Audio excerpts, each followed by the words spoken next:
പള്ളിയിൽ ചെന്നാൽ 5 നിസ്കാരവും ക്ഷേത്രത്തിൽ ചെന്നാൽ 5 പൂജയും. രണ്ടിന്റെയും ഫലമെന്താ? ഈശ്വര കടാക്ഷം.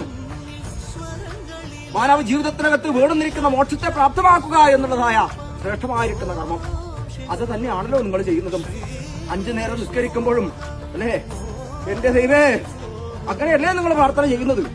ആവട്ടെ, ഇന്ന് മഹാലോകര് പോകുന്ന പരിപാടികൾ അതിന് വിശേഷം ഞാനിരിക്കുന്ന മാർഗമധ്യേ അല്ലെ ഉള്ളതായിരിക്കുന്ന കുഞ്ഞുകുട്ടി കുടുംബാദികളാകുന്നു.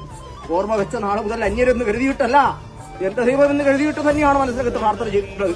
ഇന്ന് അല്പത പ്രയാസങ്ങളിട്ട് അല്ലെ ആ പ്രയാസങ്ങളും പരിഭവങ്ങളും എല്ലാം എന്റെ ദൈവം തീർത്ത് തന്നേക്കണം അല്ലെ. മറ്റുള്ളവരെ കൊണ്ട് ഇതോ ഗതിയെന്ന് പറയിക്കാനുള്ളതായ ഒരവസ്ഥയ്ക്ക് ഇടവരുത്താതിട്ട് തക്കവണ്ണം മഹാലോകരുടേതായ മുൻപട്ടം നന്മയോടുകൂടെ സർവ്വദുഃഖങ്ങളും തീർന്നിട്ട് സന്തോഷത്തോടുകൂടെ വസിക്കാനുള്ളതായ ഒരു മഹാഭാഗ്യം അത് ധർമ്മദൈവം ഞാൻ തന്നാ പോരെ നിങ്ങൾക്ക്. ഒരേ മാടായനകരെ മത്സരത്തോട് മത്സരത്തിൽ കഴിഞ്ഞ് പകർത്ത് കൂടുന്നതിന് മുൻപ് അത്രയും വലുതായിരിക്കുന്നതിന് ദൂരം വേണ്ട.